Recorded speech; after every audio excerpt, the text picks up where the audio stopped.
Historical moments of Olympian gods' intervention at critical moments in history. According to the historical testimonies of ancient Greek Herodotus, Pausanias, and Plutarch, there was a dynamic intervention of the Olympian gods in favor of the Greeks at critical moments in their history. Let's remember they were supposed to be from the skies, sky gods.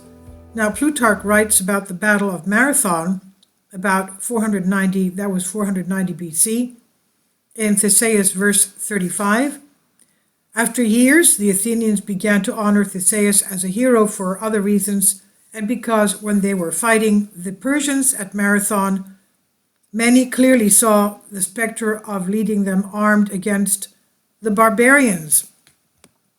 This was the witnessing of a Hitlaus, a huge white giant with something that looked like a laser beam.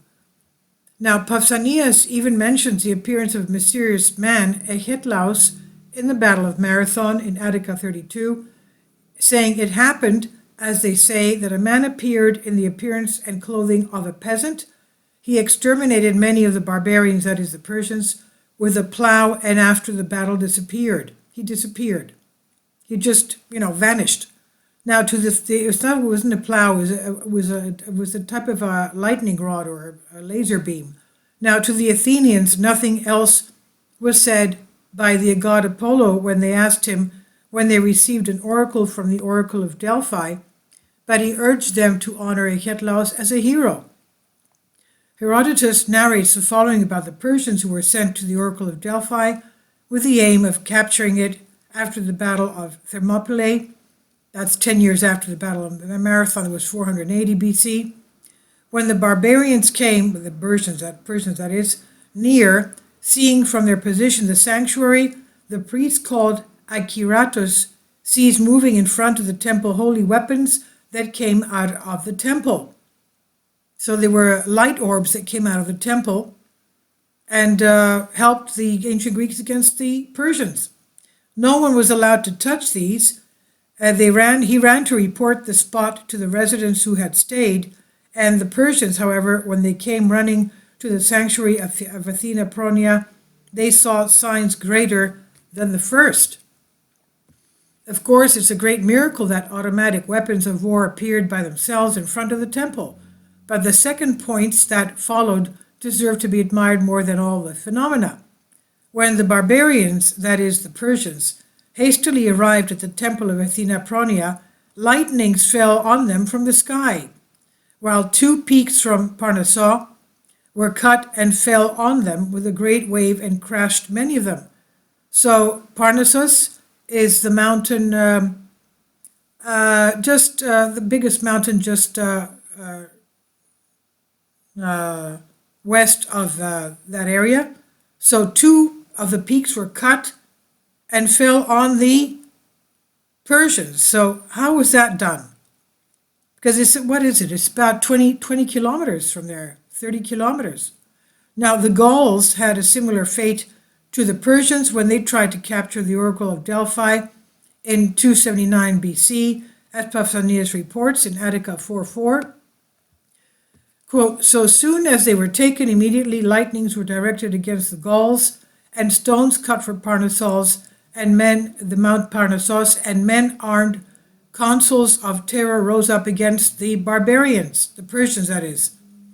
Plutarch mentions the following about the naval battle of Salamis in 480 BC. The admiral was Themistocles. That was the first navy that Greece had, and Themistocles said we'd better make a navy because at the Battle of Marathon, the Persians had come with a navy, and even horse archers.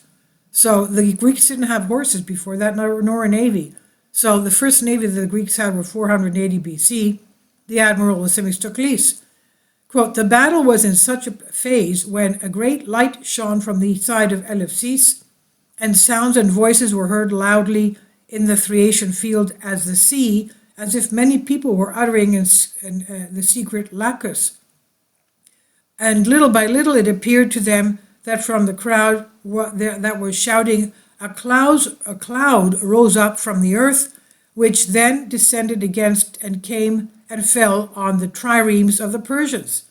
Others again said that they saw clear specters and shadows of armed men coming with outstretched arms from the island of Aegina, that's near Salamis, on the other direction of Athens. In the direction of the Greek ships, the Aeacids said that they were the men-at-arms whom the Greeks had called to their aid before the battle.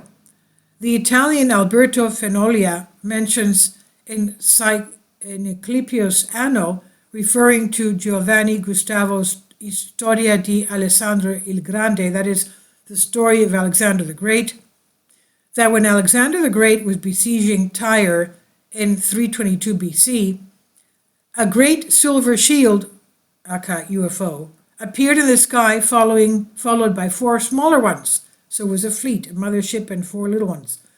Then the great silver shield threw a beam of light at the walls of the city, knocking them down, while the smaller ones, the smaller UFOs, at the defense towers of the walls. And that's how Alexander the Great conquered Tyre, an island off Lebanon. So the sources are Enneatiphotos and Chthonimos. I've translated this for you from a Greek article. So obviously UFOs and temples with UFOs. Now yesterday I uploaded a video having to do with UFOs in Greece, and that they landed in a monastery. Now let's remember that old churches and monasteries were usually built on ley lines, where the ancient Greek temples were also built on ley lines. So there's something very strange with UFOs and these ley lines and temples.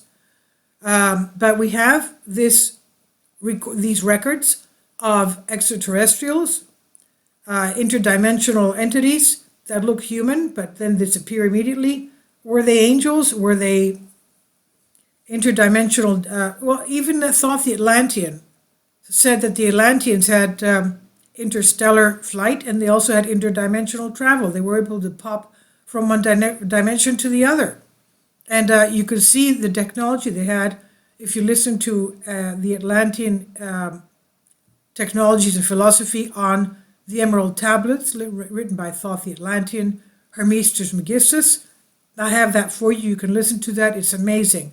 It's a great, fascinating topic for our, our archaeology and human history. So this, again, I've translated for you from a Greek article. Please leave your comments.